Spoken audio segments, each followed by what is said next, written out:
Hello friends, welcome to my channel. तो आज की क्लास में जो है हम करने वाले हैं C TET paper. C TET का जो एक सब्जेक्ट, वेरी इंपॉर्टेंट सब्जेक्ट जो है आपका सीडीपी, चाइल्ड डेवलपमेंट से रिलेटेड है। तो यहाँ पर जो हमारे जो क्वेश्चंस होते हैं 30 मार्क्स के होते हैं, 15 मार्क्स की पेडागोजी होती है। तो यहाँ हम पेडागोजी भी देखेंगे, बट आज की इस वीडियो में जो है हम यहाँ पर तीन इम्पॉर्टेंट थियरी जो है देखने वाले हैं, और उनसे रिलेटेड कुछ क्वेश्चंस जो कि पेपर में आए हुए हैं वो हम यहाँ पर सॉल्व करेंगे। ओके, तो चलिए अभी हम स्टार्ट करते हैं। पहले तो हम थियरी सॉल्व करेंगे, देन उसके बाद हम क्वेश्चंस पे आएंगे। ओके, तो यहाँ जो हमारी फर्स्ट थियरी है, वो है आपकी कोलबर्ग्स की थियरी। तो आपने काफ़ी सुना होगा कोलबर्ग्स के बारे में। तो यहाँ पर हम कोलबर्ग्स की थियरी, और इस नोट में ईच एंड एवरी लाइन आपके लिए बहुत ही ज़्यादा इंपॉर्टेंट है, क्योंकि हर लाइन से क्वेश्चंस पेपर में पूछे जाते हैं। अब मैं यहाँ पर कुछ चीज़ों को हाईलाइट भी कर दूंगी। तो हम स्टार्ट करते हैं कोलबर्ग्स, और ये बहुत ही शॉर्ट फॉर्म में नोट्स बनाई गई है, क्योंकि बहुत ज़्यादा पढ़ना जो हम पढ़ लें अननेसेसरी तो वो भी अच्छा नहीं है। जो हम वो यहाँ पर देखेंगे जो कि इम्पॉर्टेंट है आपके एग्ज़ाम के लिए, और कोई भी आप सी टेट का या कोई भी टीचिंग एग्ज़ाम दें सबके लिए इम्पॉर्टेंट हो जाता है। ओके, तो फर्स्ट जो है कोलबर्ग्स की थियरी।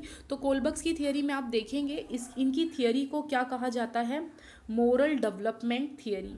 कभी कभी एग्जाम में क्वेश्चन पूछ लिया जाता है कि कोलबर्ग्स की थियरी का नाम क्या है बताइए, तो आपको बोलना है मोरल डेवलपमेंट। अब देखिए इनकी थियरी से ही इनकी पूरी जो है थियरी हम पढ़ने वाले हैं। यानी मोरल, मोरल से ही कौन सा लफ्ज़ आया होगा, कौन सा वर्ड आया होगा, मोरालिटी टर्म। मोरालिटी टर्म आया। मोरालिटी हम उसे कहते हैं कि दो डिसीजन हैं, दो रास्ते हैं हमारे पास, या कोई भी ऐसी दो सिचुएशन जो कि एक सही है और एक गलत है, दोनों के बीच में जो हम फैसला, जो एक डिसीजन हम लेते हैं, डिसीजन लेने का जो एक प्रक्रिया होती है, एक ये होता है, उसे हम क्या कहते हैं, मोरालिटी। मोरालिटी में हिंदी में हम कहते हैं उसे तौर तरीके, जो कि वो सही और गलत भी हो सकते हैं, सही भी होता है गलत भी होता है, दोनों के बीच में हम एक डिसीजन लेते हैं। वो किसकी वजह से पॉसिबल होता है, एक मोरालिटी की वजह से। तो ये टर्म मोरल डेवलपमेंट थियरी का नाम है उनके, और मोरालिटी टर्म क्या बताता है, ठीक है। अब यहाँ पर हम कोलबर्ग्स की थियरी है, तो ऑफकोर्स थोड़ा कोलबर्ग्स के बारे में भी यहाँ जान लेते हैं। ये अमेरिकन साइकोलॉजिस्ट थे, ठीक है। He is a professor in the psychology department at university of Chicago. Okay, तो ये तो क्वेश्चंस नहीं आएगा कि वो कहाँ प्रोफेसर हैं। अब हम ये बात करते हैं कि कोलबर्ग्स ने जो है क्या एक्सपेरिमेंट किया था। तो देखिए ये थियरी बहुत अच्छे से समझनी है, क्योंकि देखो पूरा थियरी पढ़ने के बाद हम इस थियरी पर क्या क्रिटिसिज्म किया गया था, ठीक है, वो चीज़ भी हम देखेंगे। तो जब आप थियरी अच्छे से पढ़ोगे तो आपको समझ में आएगी कि हाँ, यहाँ पर जो इसके एक नेगेटिव साइड क्या है इस थियरी का, तो हमें यहाँ बात समझ में आएगी। तो पहले तो हम देख लेते हैं इनकी थियरी। इन्होंने 72 बॉयज़ पर, ओके, इनकी थियरी में बॉयज़, तो 72 बॉयज़ पर, इन बॉयज़ को इन्होंने एक स्टोरी सुनाई, एक कहानी इन्होंने स्टोरी सुनाई, एक मॉरल स्टोरी बच्चों को सुनाया उन्होंने 72 बॉयज़ को, और फिर क्वेश्चन किया बच्चों से। अब जब बच्चों से क्वेश्चन करेंगे तो बच्चे रिस्पॉन्स करेंगे, जैसे कि टीचर हमें पहले स्टोरी सुनाती है और फिर उससे उससे रिलेटेड हमें क्वेश्चन पूछती है, या उसका कंक्लूजन हमसे पूछ ले, तो बच्चे ऑफ कोर्स क्या करेंगे, क्वेश्चन रिस्पॉन्स देंगे। जैसे अगर टीचर क्वेश्चन पूछता है तो आप क्या करोगे, रिस्पॉन्स करोगे। तो बच्चों का रिस्पॉन्स क्या था और वो स्टोरी क्या थी वो हम समझते हैं। तो देखिए सबसे पहले तो हम स्टोरी देख लेते हैं। स्टोरी जो थी, हाइंस, एक हाइंस करके थे एक पर्सन, जिसको नाम दिया गया हाइंस डेलिमा। ओके, तो उनकी वाइफ जो रहती है बहुत ही ज़्यादा बीमार, मतलब उन कैंसर की पेशेंट होती हैं वो, और वो टाइम पर ठीक है, उनकी वाइफ को कैंसर हुआ रहता है, और वो टाइम पर डॉक्टर जो होता है एक दवा लिख कर देता है उन्हें, जो कि वो टाइम पर वहाँ पर उन्हें अवेलेबल नहीं होती है। सिर्फ एक ही केमिस्ट, मतलब एक ही मेडिकल स्टोर में वो अवेलेबल होती है। तो ऑफकोर्स वो जो केमिस्ट होता है, वहाँ का दुकानदार जो था, वो ज़्यादा मांग करता है, यानी जो भी उसकी अमाउंट है जो भी दवा की, वो उनसे 100 गुना ज़्यादा पैसे मांगता है, ठीक है, हैंजे से। अब वो उनके पास वो टाइम पर पैसे नहीं होते हैं, तो वो कहता है कि आप मुझे दवाएं दे दें, जैसे ही मेरी बीवी ठीक होती है, मेरे पास पैसे आते हैं तो मैं आपको लौटा दूंगा आपके पैसे। मगर वो जो केमिस्ट होता है वो बोलता है नहीं, मुझे अभी मतलब वो नहीं देता है। ओके। तो फिर जो हैंजे होते हैं उन्हें अपनी वाइफ की जान बचाने के लिए उन्हें क्या करनी पड़ती है, चोरी करनी पड़ती है। ओके। तो अब जो है कोलबर्ग्स ये स्टोरी सुनाकर बच्चों से ये पूछते हैं क्या जो हैंजे ने किया क्या वो सही किया। अब देखिए ये इनकी स्टोरी जो है एक तरीके से बच्चों को उन्होंने दुविधा में डाल दिया, ऐसी सिचुएशन क्रिएट कर दी कि बच्चे यहाँ पर फैसला एक डिसीजन नहीं ले पा रहे हैं, क्योंकि बच्चे ये सोच रहे हैं कि हैंजे ने चोरी करना गलत बात है। ओके। बट वो टाइम पर उनको अपनी वाइफ की लाइफ भी बचानी है, क्योंकि वो दवा से उनकी वाइफ की जान बच सकती है, जो कि बहुत ही ज़्यादा इंपॉर्टेंट है। तो और चोरी करना गलत है, यानी एक दो रास्ते जो कि बहुत ही ज़्यादा क्रिटिकल, यानी बच्चे जो थे दुविधा में पड़ गए कि बच्चे क्या आंसर दें कोलबर्ग्स को। ओके। तो जहाँ पर एक दुविधा की कंडीशन आती है कि बच्चों को समझ में नहीं आता है ये रास्ता सही है या ये रास्ते पे जाऊँ, तो उसे हमने यानी वहाँ पर क्या एक क्रिएट हो गया मॉरल डायलेमा। ठीक है, ठीक है। मॉरल डायलेमा एक क्रिएट यानी एक दुविधा, वहाँ पर एक सिचुएशन आ जाती है कि बच्चे दुविधाओं में पड़ जाते हैं कि वो कौन सा रास्ता चुने, कौन सा किसे सही कहें और किसे गलत। तो वहाँ पर बच्चे जो हैं एक मॉरल रीजनिंग का इस्तेमाल करते हैं, यानी वहाँ बच्चे सोचते हैं दोनों कंडीशन को रख के कि चोरी ठीक है गलत है, मगर वाइफ की जान बचाना भी बहुत ज़रूरी है, क्योंकि वाइफ की जान अगर वो बचाएगा, एक ह्यूमैनिटी को यानी उनको लाइफ देना, एक उनकी जान बचाना, वो तो सबसे ज़्यादा इम्पॉर्टेंट हो जाता है। यानी यहाँ बच्चा जो है मॉरल रीजनिंग करेगा, मगर उससे पहले बच्चे दुविधा में भी पढ़ेंगे और फिर दुविधा में पढ़ने की वजह से बच्चे मॉरल रीजनिंग पर जाएंगे, यानी एक मॉरल एक सही डिसीजन लेंगे।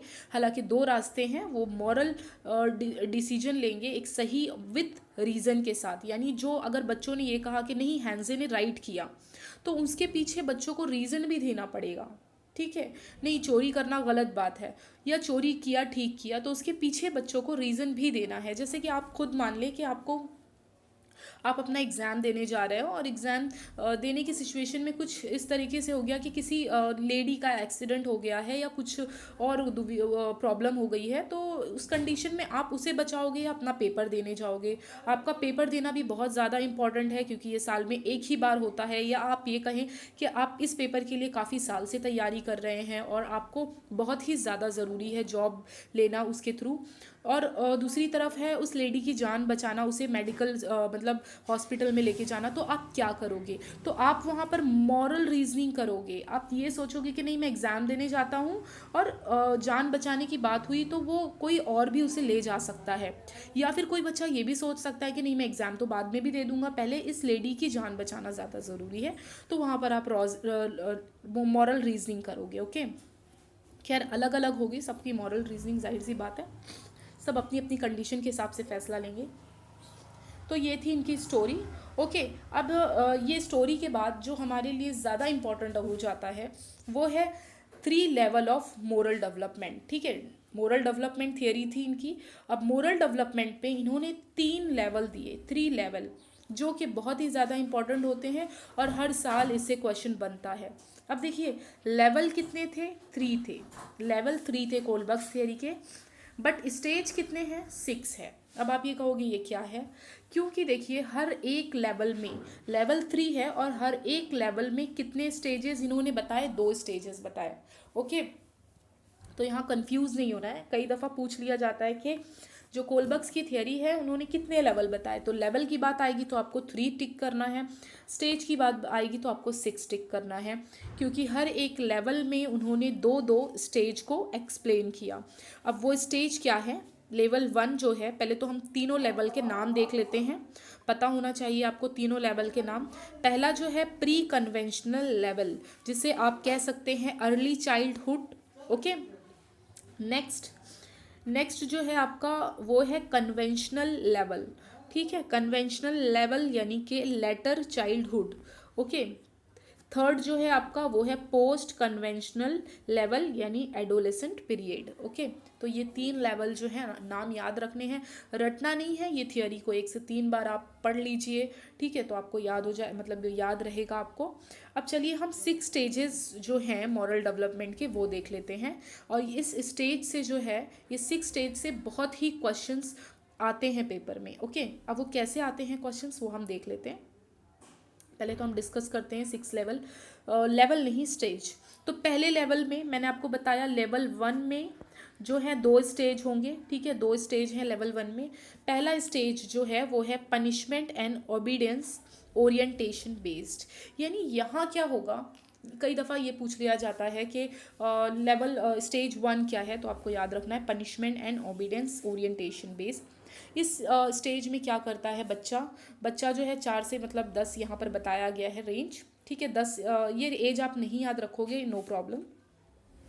यहाँ पर जो बच्चा होता है बड़ों की बातों को फॉलो करता है, जैसे कि पेरेंट्स हो गए, टीचर हो गए, इसलिए उनकी बात को मानता है ताकि उसे वो पनिशमेंट से बचने की कोशिश करता है, कि उसे पता है कि अगर मैं होमवर्क करके नहीं लेके जाऊंगा तो टीचर मुझे पनिशमेंट देगी, क्योंकि उसने देखा है अपने क्लास में कि कोई बच्चा है वो होमवर्क नहीं करके गया था तो टीचर ने उसे क्या किया था, पनिश किया था। तो इसीलिए वो पनिशमेंट से बचने के लिए इस स्टेज में बच्चा जो है पनिशमेंट से बचने के लिए बड़ों की बातों को फॉलो करता है, मानता है। Okay, stage 1। स्टेज 2 जो है, स्टेज 2 आप देखेंगे इंस्ट्रूमेंटल रिलेटिवली स्टेज, जिसे आप इस स्टेज को याद रखिए, बहुत ही इंपॉर्टेंट है ये स्टेज, जिसे आप टिट फॉर टैट कहते हैं, इंस्ट्रूमेंटल रिलेटिवली स्टेज, और आप इसे कह सकते हैं individual and exchange, individualism and exchange. ये तीनों नाम, ये जो तीनों टर्म्स जो हैं आपको बहुत अच्छे से देखने हैं, क्योंकि कई दफ़ा तो डायरेक्ट टर्म्स देख के ही आप समझ सकते हैं कि किस कौन से साइकोलॉजिस्ट की थियोरी की बात हो रही है। ओके, तो सेकेंड जो है वो है instrumental relatively stage, tit for tat. अब टिट फॉर टैट क्या होता है, जैसे को तैसा, मतलब कि जैसे कि अगर स्कूल में कई दफ़ा टीचर बच्चों को प्राइज़ देती हैं कि अगर आप बेटा होमवर्क करके आओगे तो कल आपको चॉकलेट्स मिलेगी, तो बच्चे उसी की लालच में क्या करते हैं, गिफ्ट्स के, हमें गिफ्ट्स मिलेगी तो इसलिए वो अपना होमवर्क कंप्लीट करके लेके जाते हैं। तो ये एक ऐसी कंडीशन है जिसे हम कहते हैं टिट फॉर टैट। जैसे कि क्वेश्चन आ जाए पेपर में कि एक बच्चा ये दूसरे बच्चे को एक कहता है कि अगर आप मेरा ये कर दोगे तो मैं आपका ये काम कर दूंगा, तो ये कौन से कोलबक्स के कौन से स्टेज में आ जाता है, तो आपको कहना है स्टेज नंबर 2 से ये चीज़ बिलोंग करती है। ओके, अब हम आ जाते हैं स्टेज 3 पे, और ये स्टेज 1 स्टेज 2 किसका पार्ट है, लेवल 1 का पार्ट है। अब स्टेज 3 में आप देख लीजिए, स्टेज 3 का पहले तो आप नाम अच्छे से याद रखिए, इंटरपर्सनल कोऑर्डिनेट्स स्टेज, ठीक है। यहाँ पर जो है बच्चा जो है एक उसमें थोड़ी मतलब समझ होगी यहाँ पर, कि वो अपने आप को एक अच्छा लड़का या एक अच्छा लड़की बन दिखाएगा कि मैं एक अच्छा बच्चा हूँ, मैं गुड बॉय हूँ, मैं गुड गर्ल हूँ। शेयरिंग स्टेज भी हम इसे कह सकते हैं कि बच्चा यहाँ पर अपनी चीज़ों को थोड़ा थोड़ा शेयर करना भी सीख जाता है। तो ये हमारा थर्ड स्टेज था। अब हम आते हैं फोर्थ स्टेज पे, ठीक है। तो फोर्थ स्टेज क्या है हमारा, देख लेते हैं। फोर्थ स्टेज जो है, देखिए यहाँ पर 2 नाम मैंने दिया है, maintaining the social order and authority maintaining stage. आप दोनों में से कोई भी पढ़िए, ठीक है। कई दफ़ा पेपर में जो है नेम चेंज कर दिया जाता है, बट टर्म्स थोड़ी ना चेंज होते हैं। यहाँ पर सोशल ऑर्डर आपको याद रखना है या फिर अथॉरिटी मेंटेनिंग स्टेज, यानी इस स्टेज में बच्चा क्या करता है, इस स्टेज में बच्चा जो है सामाजिक, मतलब कि जो कि रूल ऑर्डर है, जैसे कि आप जानते हो कि आप रोड क्रॉस करते हो, जैसे ही अगर रेड आप देखते हो तो बच्चे को पता है कि जो गाड़ी वगैरह जो भी व्हीकल्स वगैरह हैं वो क्या होंगी, स्टॉप होंगी, और आपको क्या करना है, रोड क्रॉस करना है। अदरवाइज़ जो सोसाइटी में जो रूल वगैरह फॉलो किए जाते हैं कि आपको यहाँ पर कचरा नहीं डालना है, तो वो सोसाइटी के रूल्स को क्या करता है, फॉलो करता है, क्योंकि बच्चों को ये पता है, इस स्टेट पे बच्चों को ये पता होता है कि सोसाइटी ने जो रूल बनाया है, जो कानून बनाया है, उसे उस पर ही फॉलो करना है। अगर वो फॉलो नहीं करेगा तो उसे पता है कि उसे पनिशमेंट मिल सकती है, वो डरता है। मतलब इस कंडीशन में हम ये कह सकते हैं फोर्थ स्टेज पे कि रूल्स आर रूल। जैसे कि क्लास में मॉनिटर होता है, मॉनिटर क्या करता है, हर बच्चों को देखता है कि वो बच्चा सफाई से आया है या नहीं आया है। ओके, ठीक है, तो यहाँ पर रूल्स आर रूल होता है कि आपको जो रूल्स बनाए गए हैं आपको वो फॉलो करने ही हैं। ओके, फोर्थ स्टेज पे। अब हम आते हैं फिफ्थ स्टेज पे। तो फिफ्थ स्टेज जो होता है social contact and individual morality. यहाँ पर जो है ना यहाँ पर बच्चे को एक समझ में आ जाती है, इंडिविजुअल राइट्स उसके समझ में आ जाते हैं आपको कि यहाँ पर क्या सही है और क्या गलत है। जैसे कि आप समझ सकते हैं कि टैक्स लेना टैक्स कह रही हूँ मैं, जैसे कि एक तरीके से रिश्वत जो ली जाती है, वो सारी चीज़ें यहाँ पर क्या है, एक गैर कानूनी है। तो यहाँ पर बच्चों को ये चीज़ समझ में आ जाती है और बच्चा जो है यहाँ पर अब्स्ट्रैक्ट थिंकिंग करना स्टार्ट करता है। अब्स्ट्रैक्ट थिंकिंग यानी कि जो चीज़ वहाँ प्रेजेंट नहीं है फिर भी वो अपने में माइंड में वो सोच सकता है। ओके, और जो चीज़ें गलत हो रही है उसके आगे, वो उसके आगे वो बताता है कि हाँ ये चीज़ गलत है, और ये चीज़ उसे सही राइट और रॉन्ग में समझ होना स्टार्ट हो जाती है कि हाँ। जैसे कि पहले तो हमने ये देखा कि बच्चा फोर्थ स्टेज में क्या कर रहा है, समाज जो हमारे एतराफ़, जो हमारे समाज ने जो रूल बनाए हैं वो सही है, वो हमें मानना ही मानना है, जो हमारी सोसाइटी फॉलो करती है हमें वो करना है। बट फिफ्थ स्टेज में बच्चा इतना मैच्योर हो जाता है कि उसे ये समझ में आ जाता है कि एक्चुअली में समाज है क्या। ठीक है, समाज में जो है हमारे सोशल वो राइट हो रहा है या गलत हो रहा है, बच्चे को ये चीज़ समझ में आ जाती है।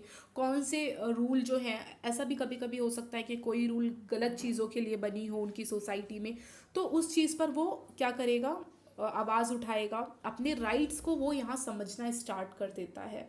जो भी हमारे फंडामेंटल या अदर जो भी राइट्स हो, वो चीज़ों को यहाँ पर अब्स्ट्रैक्ट वो थिंकिंग करना स्टार्ट करता है।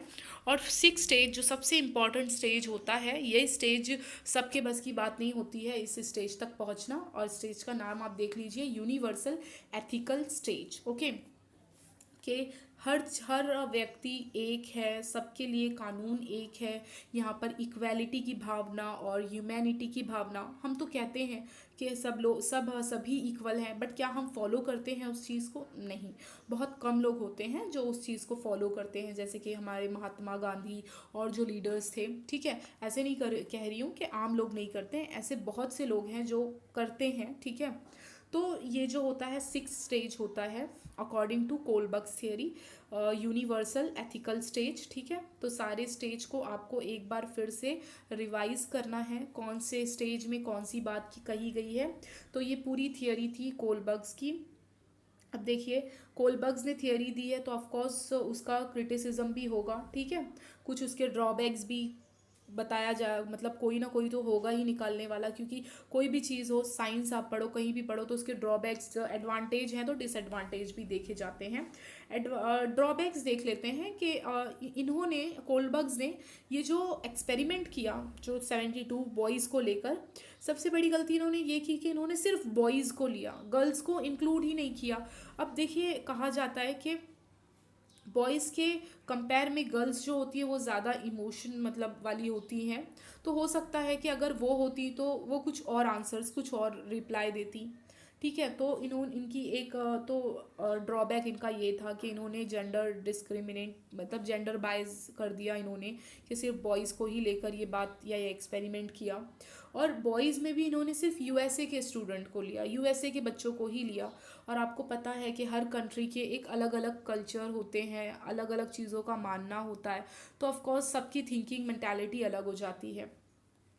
ठीक है, और नॉट एप्लीकेबल। ठीक है, ये सारी चीज़ों को मैंने बता दिया, और ये एक तरीके की हाइपोथेटिकल सिचुएशन है। हाइपोथेटिकल सिचुएशन मतलब कि जाहिर सी बात है, आप किसी को भी एक स्टोरी दे दो या एक ऐसी कोई कंडीशन दे दो, तो सबके आंसर्स अलग अलग हो सकते हैं। कोई जान बचाने जाएगा, कोई अपना एग्ज़ाम देने जाएगा, क्योंकि इसके लिए एग्ज़ाम देना ज़्यादा इम्पॉर्टेंट है। तो ये एक तरीके की हाइपोथेटिकल सिचुएशन थी। ओके, और इनको क्रिटिसाइज़ करने वाले थे, उनका नाम भी आप याद रखोगे तो अच्छी बात है। ठीक है, वैसे पूछा तो नहीं गया, बट अगर पूछ लिया जाए तो आपको याद होना चाहिए। गिल्गेन, इन्होंने क्रिटिसाइज़ किया था, ठीक है, कोलबर्ग्स को। क्यों किया था? क्योंकि because it does not include a role of reasoning about relationship and concern for the other. ठीक है। इन्होंने जो रीजनिंग, मॉरल रीजनिंग की जो रोल ऑफ रीजनिंग की बात की थी उसके बारे में यहाँ पर ज़्यादा उन्होंने कुछ एक्सप्लेन नहीं किया था। तो ये सारी चीज़ें हैं इनसे रिलेटेड कोलबर्ग से, जो कि आप यहाँ पर देख सकते हो। अब हम नेक्स्ट पे आ जाते हैं। नेक्स्ट जो हमारी थियरी है वो है, तो जो नेक्स्ट थियरी है हमारी वो है प्याजे पर। ओके, तो प्याजे की जो थियरी है, एक्चुअली इनकी थियरीज को आप याद रख सकते हैं कंस्ट्रक्टिविस्ट। ये नाम जो है बहुत ही ज़्यादा इंपॉर्टेंट है, कई दफ़ा ऐसे डायरेक्ट क्वेश्चन हो जाता है। कंस्ट्रक्टिविस्ट। और नेक्स्ट जो है एक्टिविटी, यानी कंस्ट्रक्टिविस्ट इसलिए बोला यहाँ पर गया है कि बच्चा जो कैसा होता है, एक्टिव लर्नर होता है। एक्टिव लर्नर, इसीलिए इसे लिटिल साइंटिस्ट का भी नाम दिया गया है। तो आपको याद रखना है कि कौन से साइकोलॉजिस्ट ने कहा था कि बच्चे जो होते हैं वो एक्टिव लर्नर होते हैं, यानी लिटिल बच्चे जो होते हैं नन्हे छोटे साइंटिस्ट होते हैं, लिटिल साइंटिस्ट होते हैं। ये कहा था प्याजे ने। थिंक। अब देखिए यहाँ पर ये बताया गया है कि बच्चे, मतलब प्याजे ने ये कहा था जैसे कि एक बड़ा मतलब जो एक पर्सन, जैसे कि हम सोचते हैं वैसे ही एक छोटा बच्चा भी थिंक करता, मतलब सोचता है। उसकी भी कॉग्निटिव डेवलपमेंट होती है, वो भी सोच सकता है। बस फ़र्क ये रहता है हमारे सोचने में और उसके सोचने में, किस चीज़ का अमाउंट तो सेम होगा। जैसे कि हम हज़ारों, बहुत सारे थॉट्स एक दिन में हमारे बनते हैं। ओके, हमारे ब्रेन में ऐसे बहुत सारे थॉट, हज़ारों, मैं कहूँगी 1000 या 10,000, बहुत सारे थॉट्स हमारे बनते हैं। ठीक है, तो उसी तरीके से बच्चों में भी बहुत सारे थॉट्स बनते हैं। ठीक है, अमाउंट हम में और बच्चों में जो होता है सेम होता है थॉट्स बनने का, बट डिफरेंट क्या होता है दोनों में? ऑफ कोर्स डिफरेंट तो होगा ना, वो बहुत छोटा बच्चा है और हम दोनों में हम डिफरेंट क्या है कि काइंड, जो एक क्वालिटी होती है सोचने की वो डिफरेंट होगी, बच्चे की अलग होगी और हमारी अलग होती है। तो याद रखना है, प्याजे ने ये बताया था कि अमाउंट दोनों में क्या होता है, सेम होता है, यानी क्वांटिटी सेम होती है, बट काइंड जो होता है बच्चों में और बड़ों का वो क्या होता है, डिफरेंट होता है। ओके, और ये 4 फैक्टर्स बताए थे प्याजे ने, जो कि आप नाम, सिर्फ नेम भी याद रखोगे तो इट्स ओके, क्योंकि इतना पूछा नहीं गया है, बट भरोसा नहीं है, पूछ भी सकते हैं। तो जो 4 फैक्टर हैं प्याजे ने जो दिए थे, 4 एलिमेंट्स, पहला है मैच्योरेशन, दूसरा है एक्सपीरियंस, तीसरा है सोशल इंटरेक्शन, चौथा है इक्विलिब्रियम। देखिए यहाँ पर सोशल इंटरेक्शन इन्होंने बताया तो अपने 4 फैक्टर्स में, बट इसको ज़्यादा इम्पोर्टेंट नहीं दी प्याजे ने। सोशल इंटरेक्शन को किसने ज़्यादा इंपॉर्टेंट दी थी? वाइगॉस्की ने दी थी, वो अभी हम करेंगे। ओके, मैच्योरेशन जो है वो जीन से रिलेट हो जाएगा, जीन से, यानी प्याजे ने ये कहा था कि जो जितना मैच्योर होता है, जैसे जैसे बच्चा बढ़ेगा वैसे वैसे वो और सीखेगा, यानी जो जितना मैच्योर होगा वो उतना ज़्यादा सीख सकता है। बट वाइगॉस्की का कहना बिल्कुल अपोजिट था। उन्होंने ये कहा था कि बच्चा अपनी उस एज के लायक नहीं है, कम एज में भी वो बहुत कुछ सीख सकता है, बट उसका इन्वायरमेंट, उसका कल्चर उस मुताबिक होना चाहिए, सीखने जैसा होना चाहिए। तो ये याद रखिएगा। एक्सपीरियंस यानी उसकी एक्टिविटी पर बेस्ड है। इक्विलिब्रिएशन, तो ये तो अभी हम आगे पूरा देखेंगे कि इक्विलिब्रिएशन, अडाप्टेशन, अकोमोडेशन क्या है, ये सारी चीज़ों को। इक्विलिब्रिएशन में आप ये समझ सकते हैं कि इन बैलेंस से बच्चा जो है बैलेंस की तरफ बढ़ता है, यानी कन्फ्यूजन से वो क्लियर की तरफ जाता है। इक्विलिब्रियम ये पूरा एक कंसेप्ट है जो कि अभी हम आगे देखेंगे। ओके, तो नेक्स्ट आ जाते हैं। नेक्स्ट जो है हमारा वो है स्पीच से रिलेटेड। ये हम प्याजे की थियोरी डिस्कस कर रहे हैं और मैंने अभी बता दिया है कि यहाँ पर हम सारे इम्पॉर्टेंट पॉइंट्स देख रहे हैं जो कि पेपर में आए हुए हैं या आ सकते हैं। सारे इम्पॉर्टेंट्स जो भी फैक्ट और टर्म है वो सारी चीज़ें इस नोट्स में इंक्लूड हैं। इसे आप देखकर आप कोई भी क्वेश्चन प्रीवियस पेपर उठाएं जो कि मतलब प्याजे, कोलबर्ग्स और वाइगॉस्की से रिलेटेड हो, तो आप डेफिनेटली क्वेश्चंस आप कर सकते हो इजीली। ओके, अब यहाँ पर प्याजे जो हैं स्पीच के बारे में कुछ इन्होंने बताया कि बच्चे जो होते हैं स्पीच के मामले में वो कैसे होते हैं, ईगो सेंट्रिक स्पीच होती है बच्चों में। कौन से एज की बात हो रही है, ये 2 से लेके 6 साल के बच्चों को आपने देखा ही होगा, अगर आपके घर के अतराफ अगर छोटे बच्चे हों तो 2 से 6 साल के बच्चे ना क्या करते हैं, खुद में ही बातें करते हैं, खुद से ही बातें करते हैं। ठीक है, वो सेल्फ सेंटर्ड होते हैं। ईगो सेंट्रिक ये तो टर्म आपको याद रखना ही है, इसे भी याद रखना है कि बच्चे कैसे होते हैं, सेल्फ सेंटर्ड होते हैं। यानी आप ये समझ सकते हो कि बच्चा जो है अपने आप को सेंटर में रखता है, सेंटर में रखता है और ये सोचता है कि जो वर्ल्ड है वो पूरे वर्ल्ड का सेंटर है। मतलब कि जो वो सोचता है बाकी सभी भी वही सोचते हैं, बच्चा यहाँ ऐसा सोचता है। बट ये भी बात आप याद रखिएगा कि जो प्याजे ने ईगोसेंट्रिक इस चीज़ को, यानी जो वो खुद से बातें करता है या खुद से जो सेल्फ सेंटर्ड है, इस चीज़ को प्याजे ने इम्पोर्टेंट नहीं दी। ठीक है, इम्पॉर्टेंट नहीं दी। कई दफ़ा पूछ लिया जाता है कि प्याजे ने अपनी थियोरी में किस चीज़ को इम्पोर्टेंस नहीं दी, हेरिडिटी या फिर और भी ऑप्शंस बहुत सारे होते हैं, तो उन्होंने ईगोसेंट्रिक या ईगोसेंट्रिज्म को उन्होंने कोई भी इम्पोर्टेंट नहीं दिया, बट वाइगॉस्की ने दिया था, याद रखिए। इसीलिए वाइगॉस्की की थियोरी और प्याजे की थियोरी आप डिफरेंस बिटवीन करके पढ़ सकते हैं, क्योंकि इनकी थियोरी जो है थोड़ी सी अपोजिट है। प्याजे कहते हैं कि बच्चों में पहले थॉट्स आते हैं, बच्चा पहले सोचता है फिर बोलता है, और वाइगॉस्की ने कहा था ऐसा नहीं होता, पहले लैंग्वेज पहले आती है फिर थॉट्स आते हैं, ऐसा वाइगॉस्की ने कहा था। ओके, और वाइगॉस्की ने ये भी कहा था कि दोनों इंपॉर्टेंट होते हैं, थॉट्स एंड लैंग्वेज। ओके, ठीक है, वो आगे हम देख लेंगे। अब आ जाते हैं प्याजे की जो थियोरी है वो क्लासीफाई हमने किया है 2 टाइप में, क्लासीफाई मैंने कर दिया है 2, यहाँ पर आपको दिखाई दे रहा है। ओके, तो पहला जो है ये है कॉग्निटिव प्रोसेस और दूसरा जो है फोर्थ ये ठीक है। प्याजे ने जो है यहाँ पर 2 मैंने क्लासीफाई कर दिया है। पहला तो हम यहाँ पर देखेंगे कॉग्निटिव प्रोसेस और सेकेंड जो है वो है फोर्थ स्टेज, जो कि फोर्थ स्टेज बहुत ही ज़्यादा इम्पॉर्टेंट है। ओके, और कॉग्निटिव प्रोसेस जो होता है वो किस तरीके से होता है बच्चों में, ये चीज़ उन्होंने बताई थी। तो पहले तो उन्होंने स्कीमा बताया कि स्कीमा का मतलब होता है एक मेंटल स्ट्रक्चर, कि बच्चा जब किसी चीज़ को पहली बार देखता है तो उसके ब्रेन में वो इमेज जो होती है स्टोर हो जाती है या फॉर्म हो जाती है। जैसे कि बच्चे ने फर्स्ट टाइम अगर कोई भी एनिमल को देख लिया, जैसे डॉग को देख लिया, तो वो चीज़ डॉग या कैट को देख लिया, तो वो जो पिक्चर होती है बच्चों के माइंड में, ब्रेन में, वो क्या हो जाती है, सेफ हो जाती है। ओके, यानी यहाँ मैंने देखो बताया भी है कि ऐसी इन्फॉर्मेशन, जो भी इन्फॉर्मेशन वो देखेगा वो सेव कर लेगा, दैट इज़ कॉल्ड स्कीमा। उसने कोई चीज़ फर्स्ट टाइम देखी तो वो उसके माइंड में, दिमाग में क्या हो जाएगी, सेफ हो जाएगी। अब वो उसे क्या करेगा, धीरे धीरे अपडेट करेगा।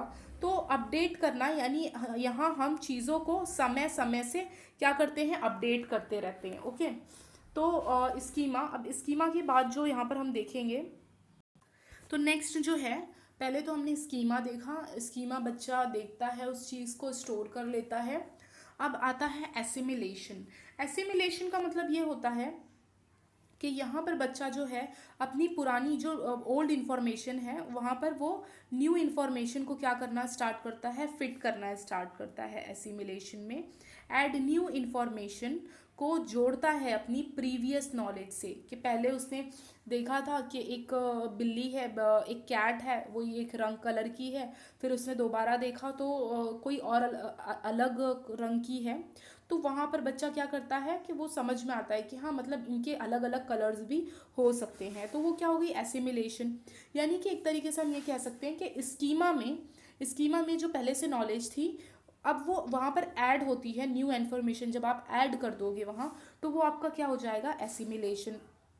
इक्विलिब्रियम, उसे हम कहेंगे कि बच्चा क्या करता है, इक्विलिब्रियम, यानी अपने आप को एक संभाल लेता है, कि एक जो उसका कन्फ्यूजन था वो कन्फ्यूजन अब क्लियरिटी में चेंज होता है, न्यू सिचुएशन देखता है। अब देखिए, जैसे कि बच्चे ने कैट देखा उसने, कैट के कलर्स देखे, ठीक है, वो इक्विलिब्रियम को है कि उसने क्लियर कर लिया कि अलग अलग कलर्स भी हो सकते हैं कैट के।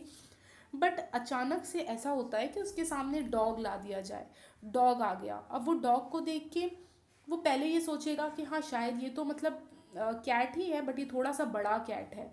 बट जब वो कैट जो है, मतलब वो डॉग जो है, जब वो आवाज़ निकालना स्टार्ट करेगा तो ये अचानक से शॉक हो जाएगा। यानी वो कौन सी कंडीशन में चले जाएगा, डिस इक्विलिब्रियम।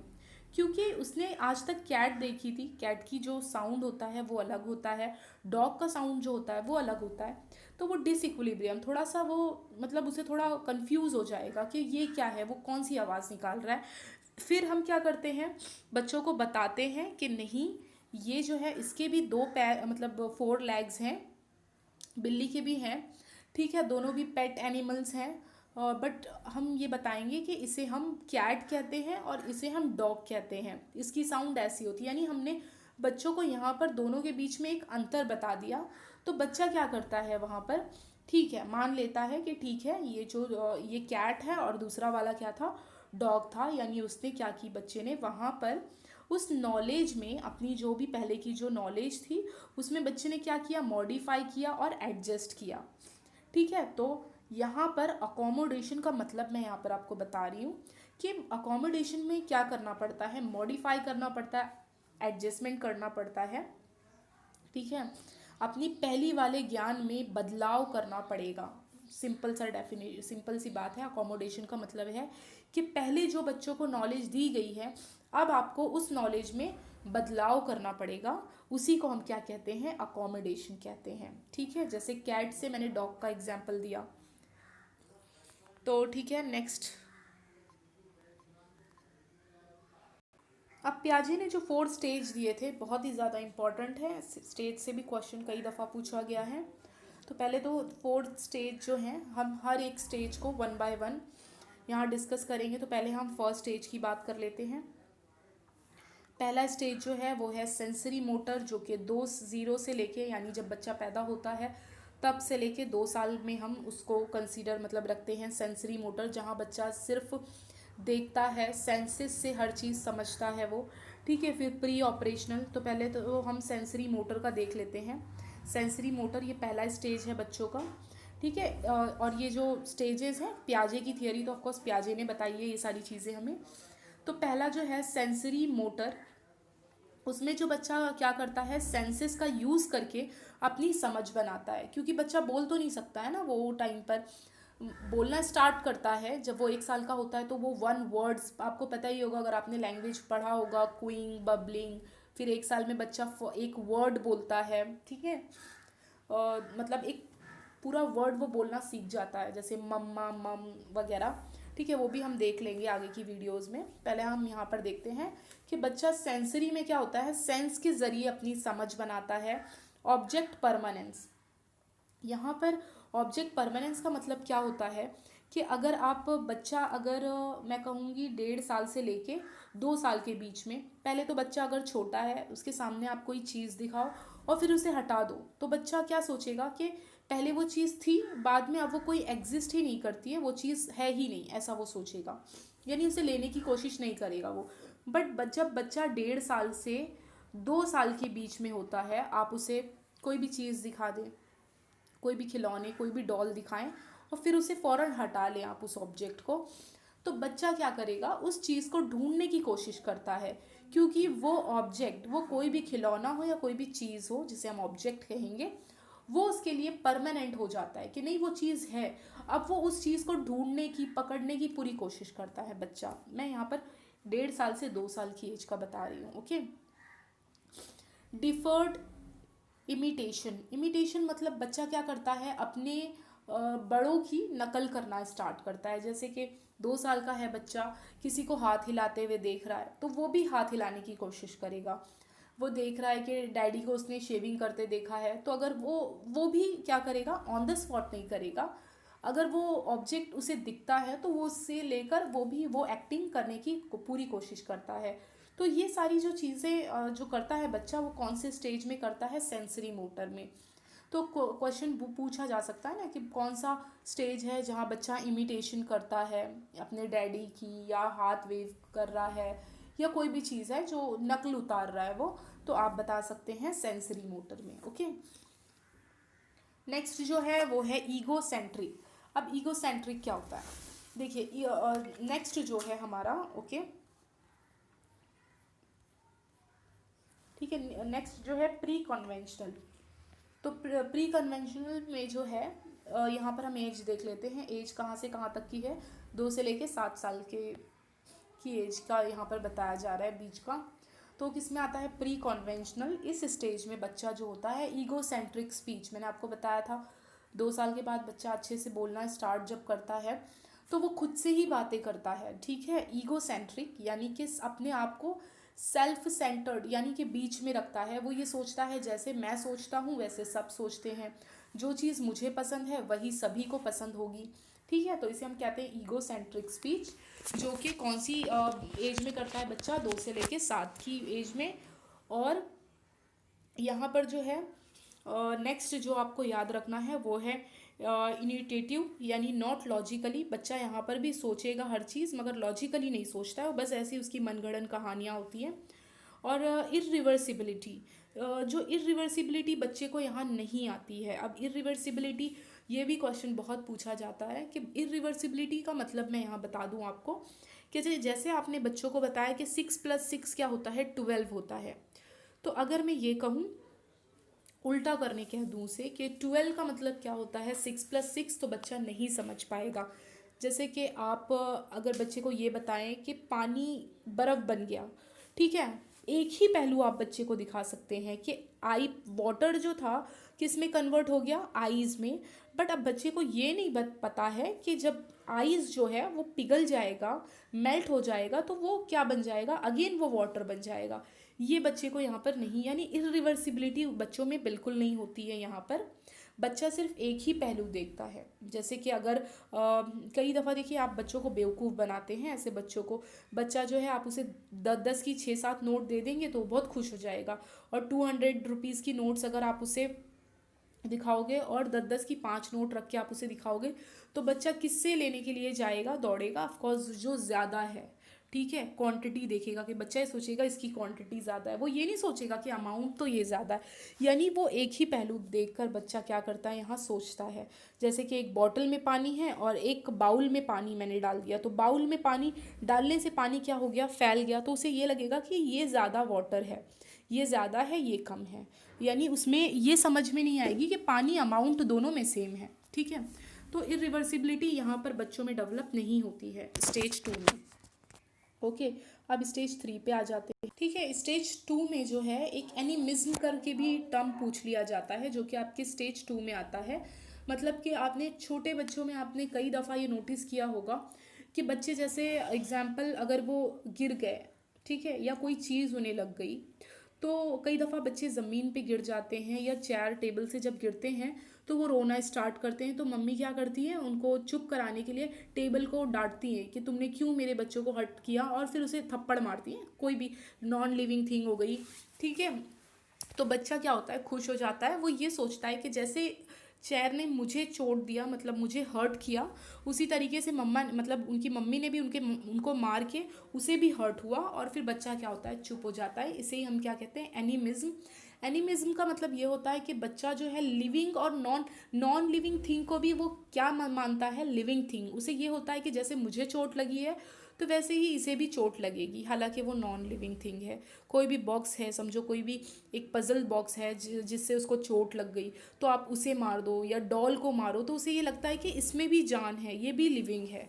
ठीक है, तो इस टर्म को हम कह देंगे एनिमिज्म। बच्चा यहाँ पर लिविंग और नॉन लिविंग में डिफ्रेंशिएट नहीं कर पाता है। ये स्टेज 2 था। अब स्टेज 4 की बात होती है। स्टेज 4 सॉरी ये 2 था, 3 की बात स्टेज होगी। तो कंक्रीट ऑपरेशनल। अब कंक्रीट ऑपरेशनल में क्या होगा, 7 से लेके 11 एज की बात हो रही है।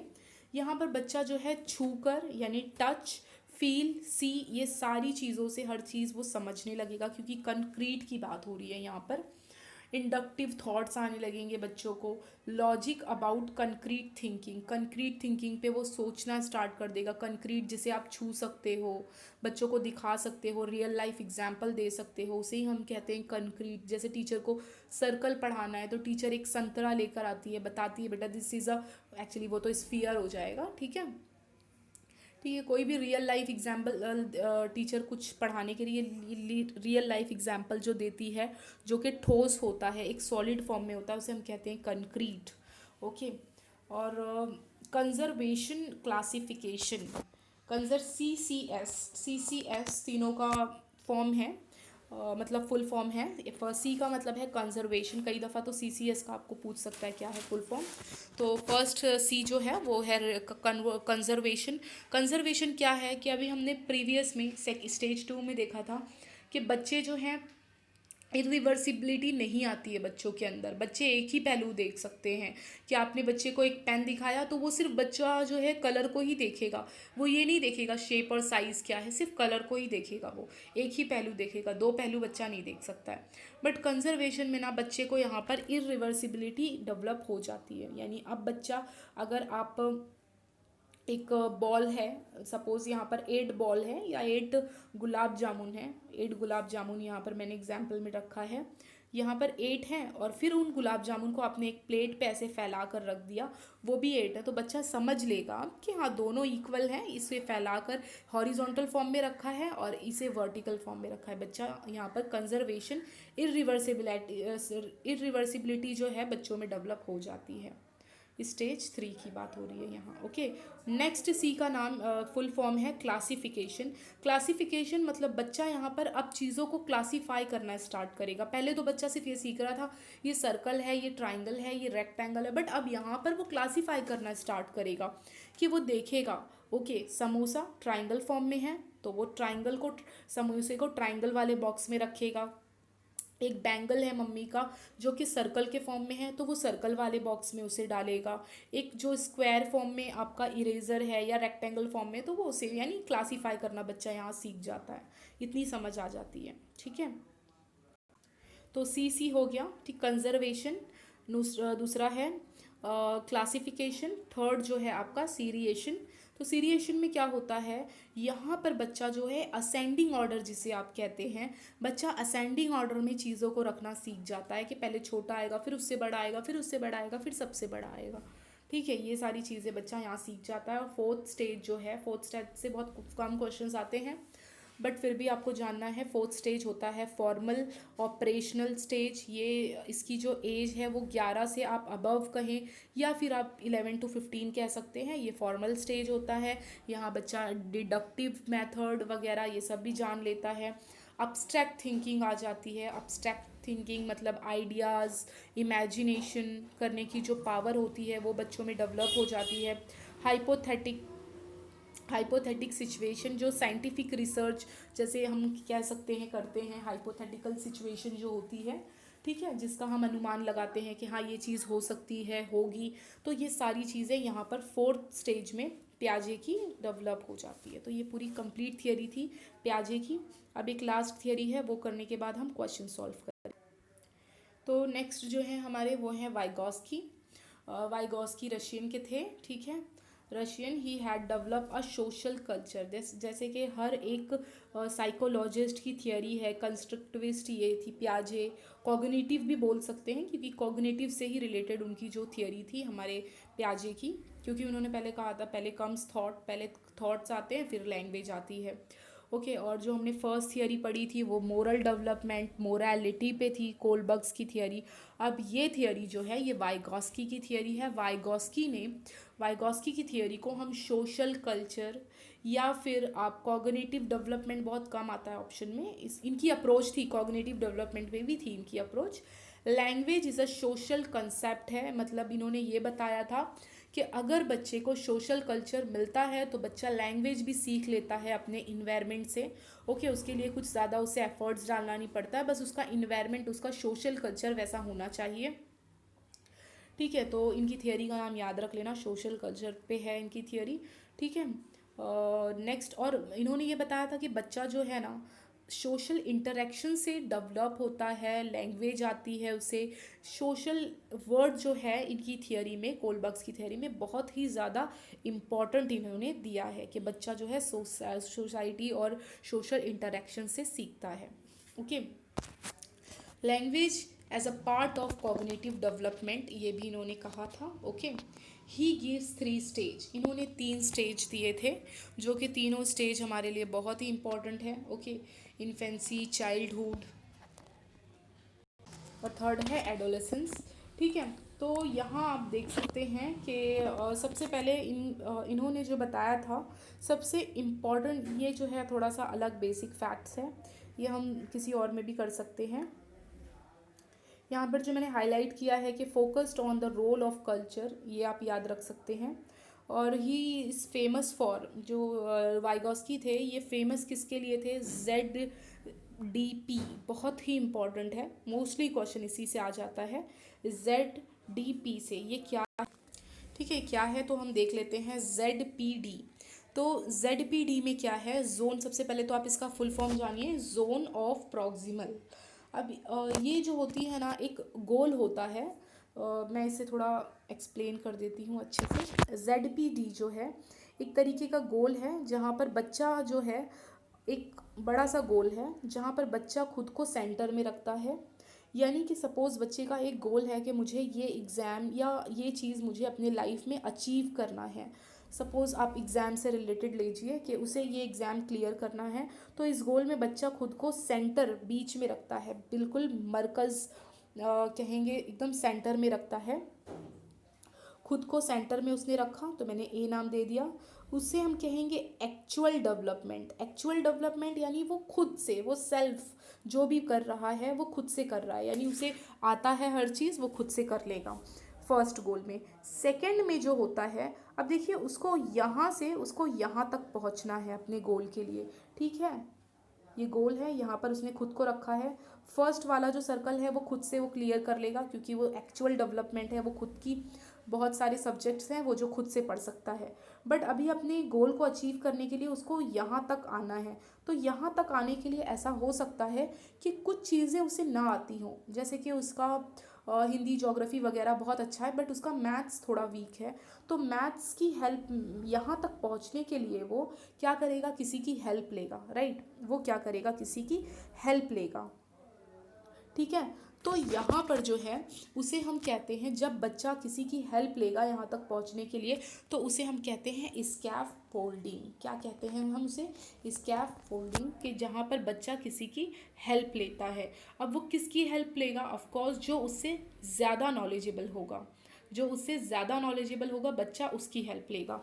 अब ज़्यादा नॉलेजेबल में उसके पेरेंट्स आ सकते हैं, टीचर आ सकते हैं, फ्रेंड्स आ सकते हैं, ठीक है। और स्कैफ फोल्डिंग का मतलब भी आपको समझ में आ गया। और इसी को ही हम क्या कहते हैं, जोन ऑफ। और जोन ऑफ प्रॉक्सिमल क्या है, गैप बिटवीन।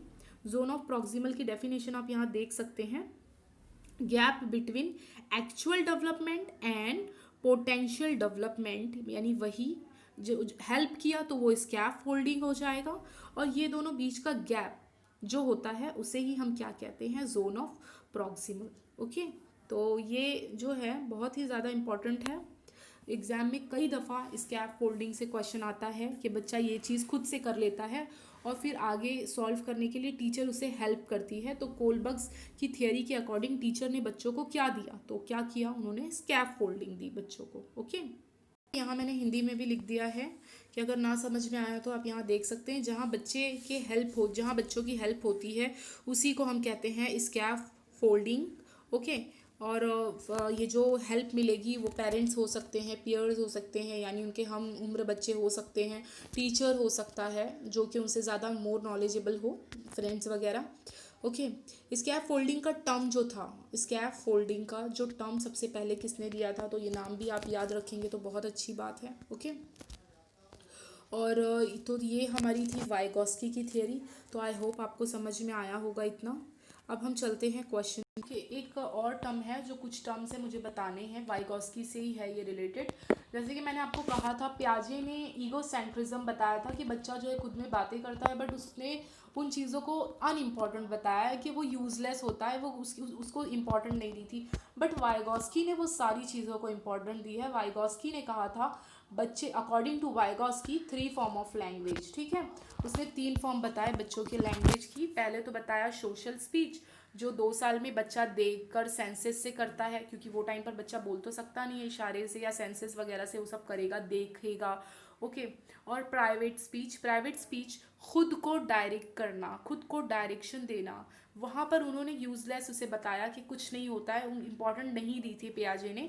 बट यहाँ पर इन्होंने प्राइवेट स्पीच किया बताई है कि बच्चा जो होता है 3 से लेकर 6 साल के बीच में प्राइवेट स्पीच यानी खुद ही से बातें करता है, खुद को डायरेक्शन देता है।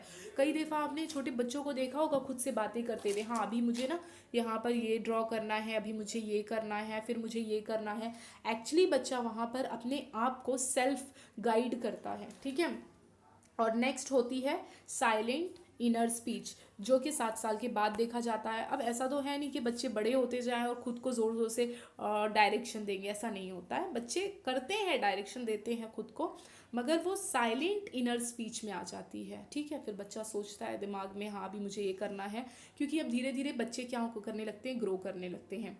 और वाइगोस्की ने ये भी कहा था कि बच्चे जो हैं, अगर बच्चों को अच्छा इन्वायरमेंट दिया जाए, कल्चर दिया जाए, सोशल इंटरेक्शन अगर दिया जाए, तो बच्चे अपनी एज से पहले भी बहुत कुछ सीख सकते हैं। छोटी एज में भी वो अपनी एज से बढ़कर नॉलेज ले सकते हैं। ऐसा किसने कहा था? वाइगोस्की ने कहा था। तो ये यहाँ पर हमारी तीनों थियरीज जो होती है पूरी तरीके से कंप्लीट होती हैं। अब हम आ जाते हैं क्वेश्चंस पर। तो फर्स्ट क्वेश्चन जो है, और ये क्वेश्चन आपके लिए बहुत इंपॉर्टेंट है क्योंकि ये प्रीवियस पेपर आप उठा ले वहाँ से, और जो भी इंपॉर्टेंट क्वेश्चंस हैं लिए गए हैं, ओके। तो जोन ऑफ प्रॉक्सिमल, जिसे मैंने कहा था ZPD इन वाइगोस्की थियरी, उसके हिसाब से क्या है ये, तो हम क्वेश्चन पहले ये आंसर ऑप्शंस देख लेते हैं। Task too difficult for children but can be achieve through adult support themselves, क्या ये राइट है? ठीक है। थर्ड सेकंड देख लेते हैं। Teachers interference hamper learning development is a proximal zone of growth, learning take place in formal settings only, बिल्कुल नहीं। तो यहाँ पर आपका आंसर क्या होगा, आप खुद सोचिए। मैंने अभी आपको बताया था कि जोन ऑफ प्रॉक्सिमल डेवलपमेंट में क्या होता है, बच्चा बीच में खुद को रखता है और अपने गोल को क्या करता है, पाने की कोशिश करता है, जिसमें उसको स्कैफ फोल्डिंग की भी ज़रूरत पड़ती है। तो हमारा फर्स्ट ऑप्शन जो होता है करेक्ट होता है, क्योंकि फर्स्ट ऑप्शन आप खुद देख लीजिए, task too difficult for children. Of course कोई एग्ज़ाम क्लियर करना है बच्चे के लिए तो है ही वो डिफ़िकल्ट, मगर उसमें से कुछ चीज़ें जो बच्चा है वो खुद अचीव कर सकता है, but can be achieve through, मतलब कुछ चीज़ें उसे आती है और कुछ चीज़ों को वो किसके सपोर्ट से अचीव कर पाएगा, अपने अडल्ट सपोर्ट की वजह से। कोई भी अडल्ट जो उससे ज़्यादा मोर नॉलेजेबल है वो उसे सपोर्ट करेगा। तो यही चीज़ फर्स्ट स्टेटमेंट ही हमें बताता है, फर्स्ट स्टेटमेंट ही बताता है जोन ऑफ प्रॉक्सिमल डेवलपमेंट की, ओके। तो आ जाते हैं हम सेकेंड क्वेश्चन पे। तो सेकेंड क्वेश्चन क्या है, देखिए। सेकेंड क्वेश्चन है, ओके। तो देखिए सेकेंड क्वेश्चन जो है, a child reasons you do this for me, कि ये आप मेरे लिए करो, and I will do that for you, आप मेरे लिए ये करो तो मैं आपके लिए ये करूँगा। In which stage of Kohlberg's moral reasoning would this child fall, okay. तो ये कौन से उसमें आता है, मैंने आपको कोलबर्ग्स के 6 स्टेजेस पढ़ाए थे। 6 स्टेजेस में मैंने फर्स्ट स्टेज में आपको पहला तो पढ़ाया था पनिशमेंट ओविडेंस, और सेकंड इंस्ट्रूमेंटल पढ़ाया था। तो देखिए आप इस ऑप्शन में ढूंढने की कोशिश कीजिए तो आपको मिल जाएगा टिट फॉर टैट वाला जो मैंने आपको सिखाया था, यानी कि सेकेंड स्टेज है ये आपकी, ये कौन सी है, स्टेज नंबर 2 है, ठीक है। इंस्ट्रूमेंटल पर्पस ओरिएंटेशन, यानी बच्चा यहाँ पर क्या करता है, जैसे को तैसा, आप मेरे लिए ये कर दो तो मैं आपके लिए ये कर दूंगा, टिट फॉर टैट वाला, ओके। तो यहाँ पर हमारा आंसर हो जाएगा सी। अब हम नेक्स्ट आ जाते हैं। नेक्स्ट क्या है कि according to Kohlberg's thinking process involve in the judgments about question of right and wrong is called. अब देखिए कोलबर्ग्स की थियरी, आपको देखो अप्रोच क्या होना चाहिए, अगर आप साइकोलॉजी का यहाँ पर नेम देख रहे हैं तो आप उसकी थियरी सोचिए। कोलबर्ग्स की थियरी किससे रिलेट थी, मोरालिटी बेस्ड थी, मोरल पे बेस्ड थी। ऑप्शन देखेंगे, मोरालिटी तो सभी में है, मोरल मोरल, और इनकी थियरी का नाम था मोरल डेवलपमेंट थियरी। तो अब आपको क्वेश्चन में देखना है कि क्वेश्चन पूछ क्या रहा है। वो आपसे बोल रहा है कि the thinking process involve in judgment about question of right and wrong, ठीक है। यहाँ पर एक क्वेश्चन दिया गया है जो कि आपको एक जजमेंट लेना है, सही और गलत में फैसला लेना है। तो आप किसे फॉलो करोगे? मॉरल रीजनिंग का सपोर्ट लोगे, मॉरल रियलिज्म, मॉरल डालमिया? देखिए मॉरल डालमिया तो बिल्कुल नहीं हो सकता है, क्योंकि मॉरल डालमिया में एक दुविधा आ जाती है, आप बहुत कंफ्यूज हो जाते हैं कि आपको कौन सा रास्ता लेना है। ठीक है, ये एक दुविधा वाला केस है, तो ये ऑप्शन तो आप समझ जाएंगे कि बिल्कुल नहीं हो सकता। ऐसा वर्ड भी हमने थियोरी में पढ़ा नहीं है। मोरालिटी, ये भी बिल्कुल नहीं है। हमारा आंसर होगा मोरल रीजनिंग, क्योंकि मैंने आपको बताया था कि बच्चे जब दुविधा में आएंगे तो बच्चे अपने रीजनिंग का यूज़ करेंगे, मॉरल रीजनिंग। और मॉरल रीजनिंग हमें सही, राइट, राइट और रॉन्ग, यानी ट्रू और रॉन्ग में हमें वे बताता है कि सही क्या है हमारे लिए। तो उसका आंसर आ जाएगा मॉरल रीजनिंग। ओके, चलिए थर्ड नेक्स्ट क्वेश्चन पे। The fact that children require culturally, अब देखिए कल्चर, यहाँ पर आपको वर्ड्स टर्म्स जो है आपको पकड़ने हैं।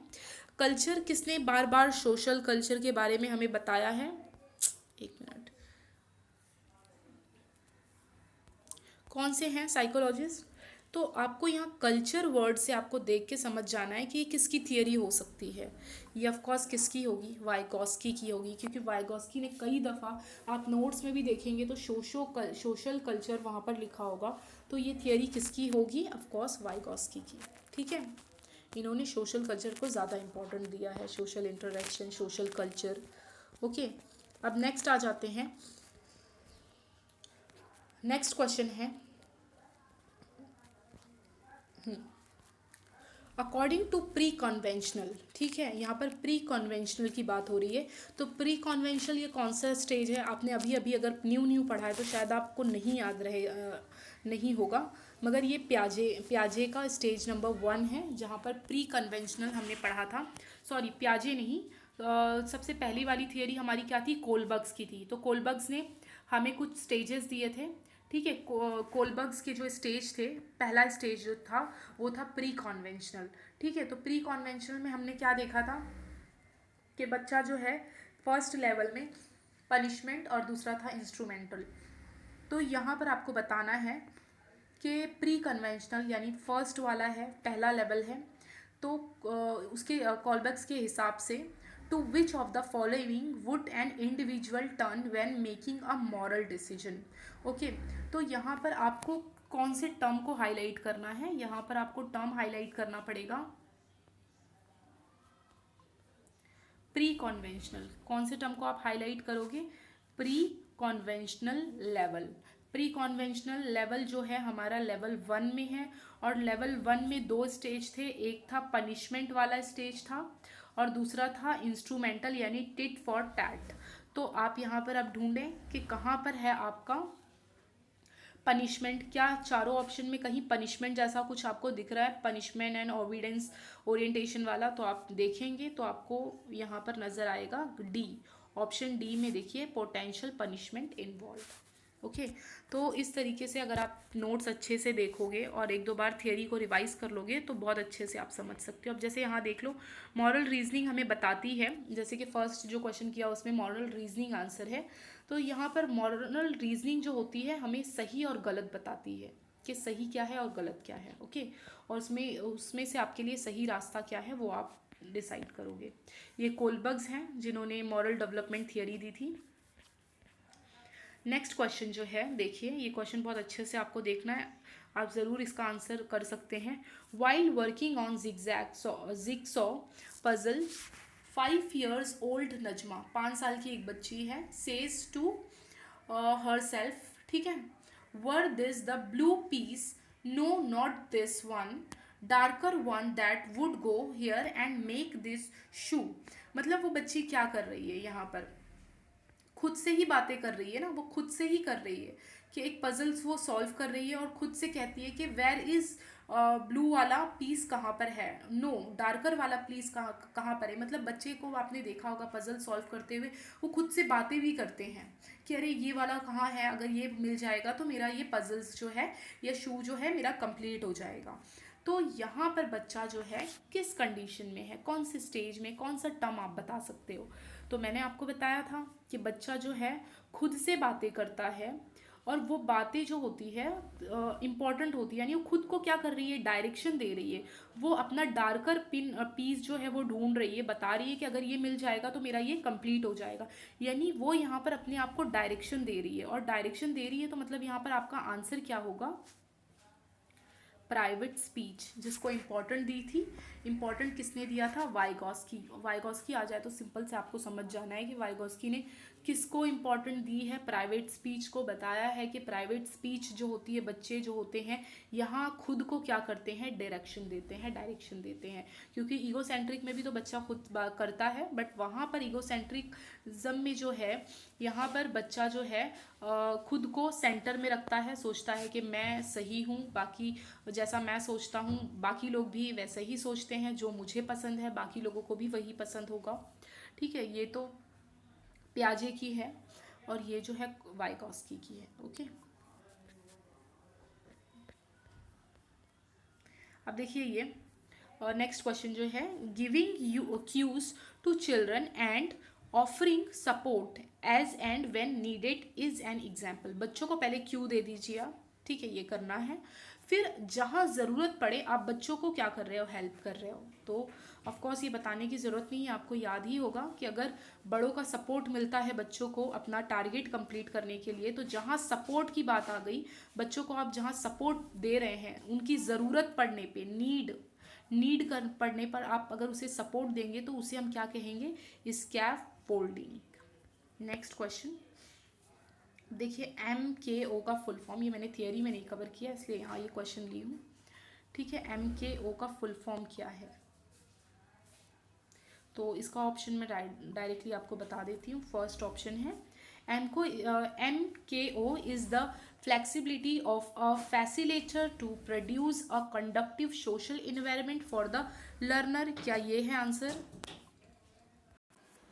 ओके, नेक्स्ट जो क्वेश्चन है, व्हाट इज MKO। ओके, तो MKO जो है ये मैंने नहीं बताया है, बट मैंने डिस्कस तो किया था कि स्कैफ फोल्डिंग जो होती है हम बच्चों को देते हैं, और वो कौन देगा, जो मोस्ट नॉलेजेबल हो, उनसे ज़्यादा हो। तो इसका जो राइट आंसर होगा वो आप डायरेक्टली टिक कर लीजिए, राइट आंसर है बी। ओके, तो पढ़ लेते हैं यहाँ पर। MKO refer to anyone who has better understanding for higher ability level than the learner, यानी जो सीख रहा है उससे ज़्यादा उसके पास क्या होगी, नॉलेज होगी। Okay, with respect to a particular task, process और कंसेप्ट। ठीक है, पियाजे proposes the pre conventional, I think ये क्वेश्चन हुआ है, नहीं हुआ। Piaget proposes that pre-conventional children are unable to conserve। जो प्री ऑपरेशनल वाले जो स्टूडेंट होते हैं, स्टूडेंट नहीं, जो बच्चे होते हैं, वो अनएबल मतलब वो समझ नहीं पाते हैं किस चीज़ को, कंजर्व का भी मीनिंग बताया है, जहाँ बच्चा रिवर्सिबल करना स्टार्ट, रिवर्स चीज़ों को करना स्टार्ट कर लेता है। ओके, प्री कन्वेंशनल में वो नहीं कर पाता है। ओके, यानी कि वो 2+2 4 होता है, बट उसे ये नहीं पता कि 4 का मतलब होता है 2+2, ये चीज़ उसे नहीं मालूम है बच्चों को। तो यहाँ पर आपको बताना है कि he attribute this inability to which one of the following factors. तो आपको बताना है इसमें कौन सा वो फैक्टर्स है। तो यहाँ पर आपका आंसर क्या होगा, इरिवर्सिबिलिटी ऑफ थॉट्स। यहाँ पर आपका क्या होगा right answer, irreversibility of thoughts. ठीक है, ये चीज़ बच्चों में नहीं होती है। किस स्टेज में, देखो यहाँ पर टर्म, जो इम्पोर्टेंट टर्म्स जो होते हैं आपको यहाँ पर हाईलाइट करने हैं। क्वेश्चन भी आप सॉल्व कर रहे हो तो आप इस तरीके से सॉल्व करें कि क्वेश्चन को देखिए, प्री कन्वेंशनल स्टेज उसकी बात हो रही है, स्टेज की बात हो रही है, अनएबल, यहाँ अनएबल दिया है कि बच्चा कौन सी चीज़ नहीं कर सकता इस स्टेज में।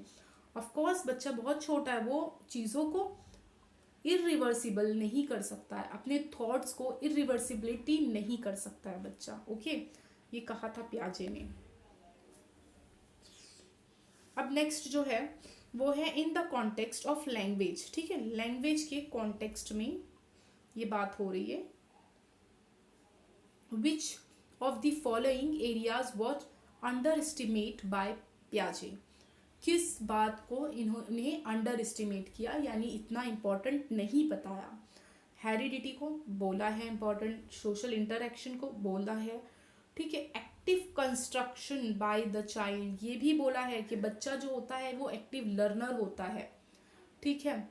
और ये जो है ईगोसेंट्रिक स्पीच, इस चीज़ को इम्पोर्टेंट नहीं दिया है, इसे अंडर एस्टिमेट किया है पियाजे ने। थियोरी में भी ये डिस्कस किया था मैंने कि ये चीज़ बताई तो है इन्होंने, ईगोसेंट्रिज्म ये टर्म यूज़ किया है थियोरी में, बट इसको जो है इम्पोर्टेंस नहीं दी है पियाजे ने, तो आपका आंसर होगा सी। अकॉर्डिंग टू पियाजे, children's thinking differ in dash from adult than in dash. मैंने बताया था स्टार्टिंग में ही कि थिंकिंग जो होती है वो बच्चा भी करता है और बड़े भी करते हैं, हम भी करते हैं, वो भी करता है, बट डिफरेंट क्या होता है दोनों में, क्वालिटी क्वांटिटी दोनों में सेम होती है। हम भी बहुत सारे थॉट्स सोचते हैं एक दिन में, वो भी बहुत सारे सोचते हैं, ठीक है, बट डिफरेंट क्या है, यहाँ पर डिफर पूछा है ना, डिफर काइंड डिफरेंट होती है। हम अलग काइंड के थॉट सोचते हैं, बच्चा अलग काइंड के थॉट सोचता है, तो आपका आंसर होगा kind and amount. Kind different होता है, अमाउंट सेम होता है, ठीक है। तो ये था हमारा लास्ट क्वेश्चन, ठीक है। तो नेक्स्ट वीडियो में जो है हम आगे के कुछ थियरीज करेंगे, ओके। Thank you.